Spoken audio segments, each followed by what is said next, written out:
meliput ya kan? Setiap detik harus diliput. Ibu Nila Channel. Numpang, kalau penumpang kita jual Nila Channel nggak masalah. Nggak dibayar. Oke, baiklah. Saya akan membacakan hasil apa yang telah saya observasi dari kegiatan praktek mengajar berdiferensiasi yang dilakukan oleh Ibu Nilawati pada materi ajar dimensi 3 di kelas 12. Seperti kita yang telah ketahui, jenis diferensiasi ada 3. Yang pertama diferensiasi konten, yang kedua diferensiasi proses, dan yang ketiga diferensiasi produk.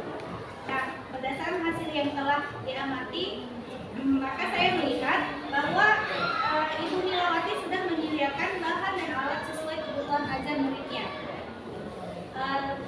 menentukan bagaimana minat belajar dan kesiapan belajar itu dengan membagi siswa sesuai dengan gaya belajarnya, dengan membagi siswa menjadi 3. Yang pertama gaya belajar visual, yang kedua kinestetik, yang kedua visual, dan yang ketiga auditory. Dengan membagi siswa menjadi 3 gaya belajar, maka akan terpenuhi kebutuhan belajar siswa tersebut sesuai dengan minatnya. Karena ketiga kebutuhan belajar ini tidak sama setiap siswa, maka dengan membagi seperti itu tadi, menurut saya diferensiasi kontennya sudah terpenuhi.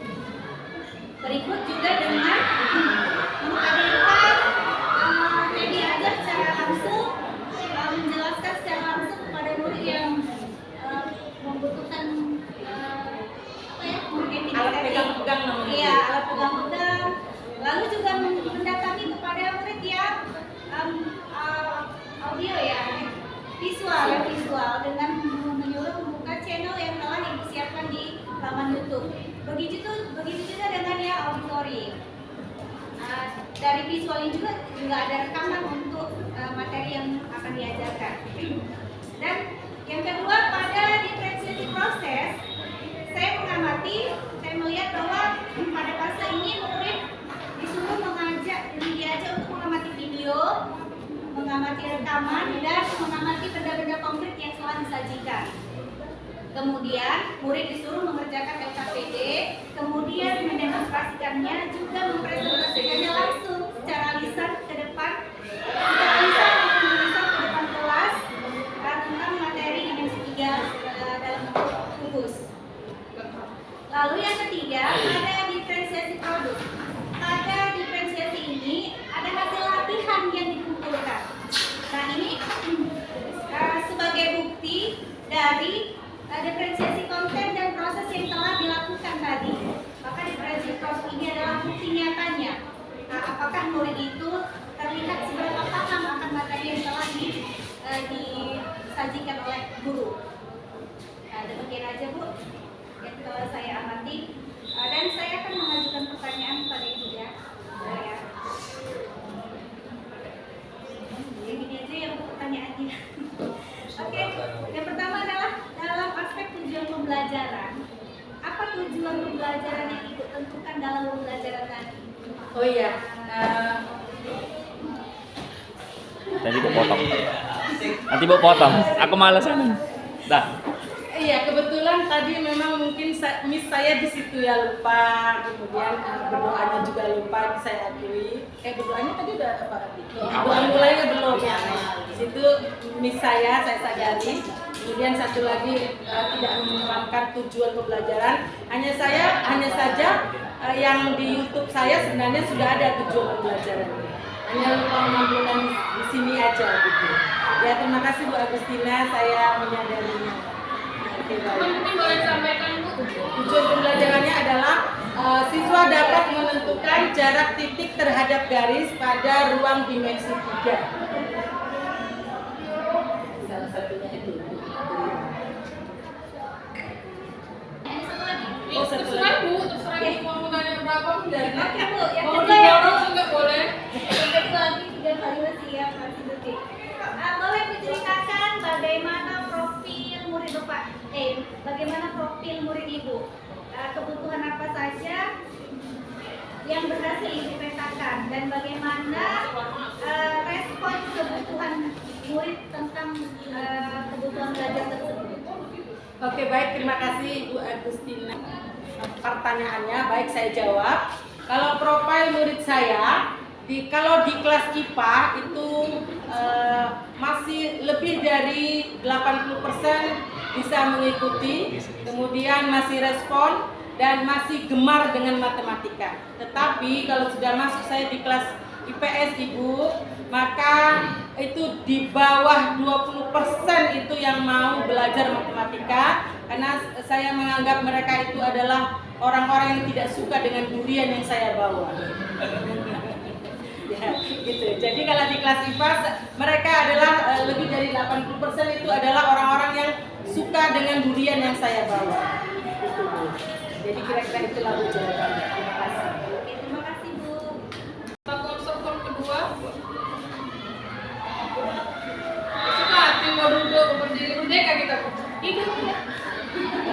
Assalamualaikum warahmatullahi wabarakatuh. Waalaikumsalam warahmatullahi wabarakatuh.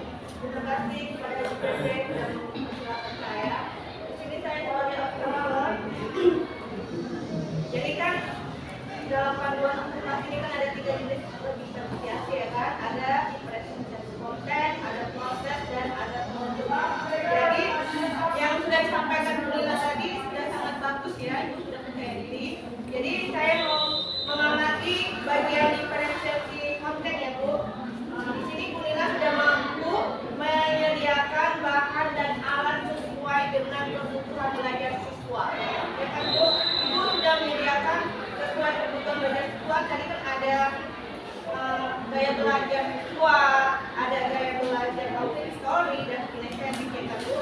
Juga para siswa tadi juga sudah mengalami dimensi 3. Ada lurus, ada tabung, ada bawah, dan meluncur serta lainnya.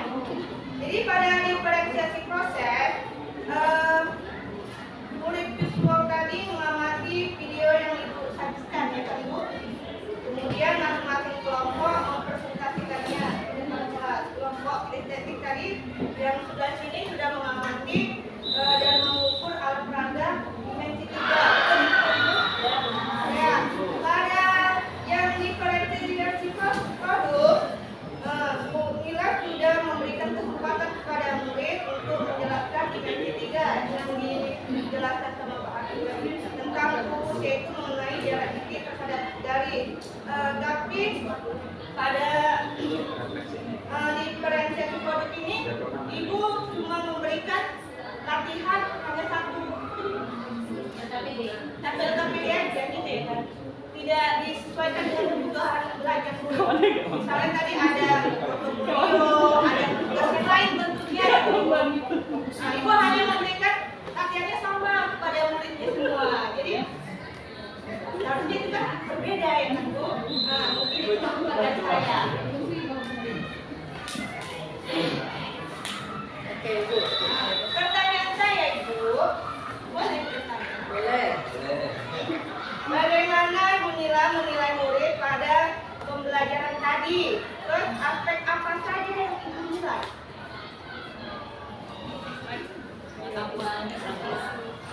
Sudah cukup itu pertanyaannya atau masih ada lagi? Terima kasih. Mungkin itu juga salah satu tips saya, yaitu tidak membedakan konten latihannya untuk masing-masing profil siswanya. Ya, karena itu merupakan miss saya, ke depan nanti akan saya perbaiki Ibu. Terima kasih. Pertanyaan yang mana? Ibu tadi ya menilainya itu, menilai murid itu pada pembelajaran tadi itu aspek apa aja yang dinilai? Oh iya, oke. Aspek yang baik, terima kasih Bu, pertanyaannya akan segera saya jawab. Aspek yang saya nilai, tadi kalau memang latihan kita atau bentuk tampilan LKPD kita itu aspek yang saya nilai adalah kontennya, artinya anak menguasai materinya atau konsepnya, yaitu tentang menentukan jarak antara titik terhadap garis. Nah, aspek sikap yang saya nilai itu adalah pertama tentang percaya dirinya, kemudian sikap untuk berani maju ke depan itu salah satunya itu Bu. Kemudian aspek kerjasamanya pada waktu mengerjakan kerja kelompok bersama teman-teman satu kelompoknya. Nah itu Bu di antaranya. Terima kasih. Terima kasih Bu. Lagi.